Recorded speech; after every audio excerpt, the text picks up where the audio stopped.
Hi, I'm Anne from Game Like a Mother. Today I'm going to share a rules overview and review of Bandida. It's ages 6 and up, 1 to 4 players, and it takes 15 minutes. Let me show you how to play. There are 3 different game modes for Bandida. In game mode 1, you are trying to catch Bandida. This is just like the game Bandido, where the players are taking turns. You're each dealt 3 cards to begin with. This, we're just saying this is a 2-player game. If you get any here with alarm bells, you can't have those at the beginning of the game. You put them back into the deck and get another card to start out. And you start with the youngest player, and each player takes turns. These would be a secret from each other, but we're going to show you. And they're trying to take turns placing cards. And you draw back up to 3. And they're trying to close down all of the paths to trap Bandida and keep her in jail in game mode 1. In game mode 2, you are introducing, the only difference is you're using this ladder piece, and that helps Bandida escape, but then you still have to close off every other exit. So essentially it's just adding in a different dead end piece, and you're saying you're helping her escape, is the difference. And then finally, in game mode 3, that's called the Lover's Escape, you need to own Bandido as well in order for this to work. And then you just have the Bandido start card, and you shuffle it into the deck of regular cards. And then whenever it comes up and somebody has it in their hand, they can place it wherever they like in what you've already built, and you're trying to get them together. And then you have to also have the ladder card in play. And then once all of the exits have been closed, then they escape together. Here I have the rules out to look through. What really distinguishes Bandida from Bandido is there are specialty cards. As you can see, one was dealt out at the beginning. There are 2 alarm cards, which are very bad for you. And those, you can see the backs of them in the deck. There are not a lot, which is good, but when they come up and you draw it, you have to play it immediately and perform the action, even if you've just completed your turn. And they do things like make you discard 5 cards from the stack, or everyone only has 2 cards in their hand instead of 3. But then there are other specialty cards that the player gets to use whenever they see fit. So these ones they can use whenever it's most strategic or advantageous to do so. There's a backpack that gives you an extra card, so potentially you could have up to 4 cards in your hand.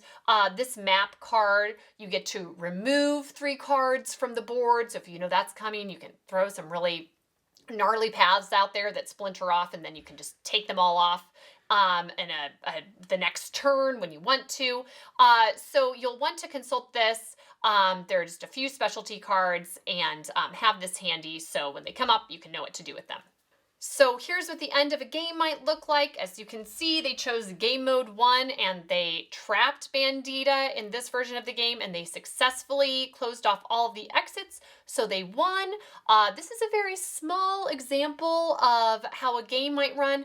Usually it is a much larger setup by the end of the game, and you probably want to play this on the floor because it will be overrun any table you might play it on. So that's how to play Bandida. The target demographic for this game is it's a family game. If you want kind of a cooperative, puzzly type game to work on together, that is exactly what this is. The rule complexity is medium, and that's my biggest sticking point with Bandida versus Bandido, the original. In this, you will find yourself consulting the rules on a fairly regular basis, even when you've played a few times, because they have icons on some of the specialty cards, and you just always want to double check to make sure you're doing the correct thing with it, and some of them are pretty similar. So just for that, you have to be consulting the rules. I'd say it goes up from just being an easy, like, oh, try to match the pieces together and block the exits, to a medium level, anything where you're consulting the rules a bunch. How competitive? It is cooperative yet challenging, especially if you're playing with younger kids. If they don't get the basics of the strategy down, which is don't box yourself into corners where it's difficult to get the right pieces to play, to close off things, or you're building dead ends into the paths you've already done, and to save some of your exit pieces for later in the game, or some of your dead end pieces for later in the game, so you can shut things off once you've used some of the more complicated cards and gone it down to a few paths. If they won't do that, your win percentage is going to be very, very low. So depending on how much you can help with a kid. With adults, they seem to do pretty well, but you still lose a fair amount of the time if just the right cards don't come up, or you're not able to play them in just the right way. So it can be quite challenging. This is not one where you just play it down and you're going to win, 9 out of 10 times. It is an accomplishment, and you feel very proud whenever you've won. That said, the replay value is very high. This is kind of an addicting game to play because it is so quick to play the cards out, and it feels so good to be closing off paths. And man, when you get it, you're just so proud. You want to take pictures because you've made this really cool path. And when you lose, usually it's so quick to set up again, so you're like, oh, we'll get it this next time, one more time. So that is the thing that I really like about the game. You want to just play it over and over and over again. Similar games, if you like this, you should get Bandito as well. That is the same thing, but it doesn't have any of the extra specialty cards. It is just, you have all these path cards, try to close off all the exits and trap Bandito, which between the two, I prefer, but depending on the child or the person that I'm playing with, it's interesting to see who likes just the basics, like let's shut down the paths, and who wants there to be a few specialty things going on. So they both seem to get equal play in my household. And then the other game that's kind of along these lines that I would recommend is Okie Dokie. It is a card game in which you have a bunch of animals playing a musical symphony, and you're supposed to cooperatively play cards in sequence for a bunch of different colors, different cards with numbers on them.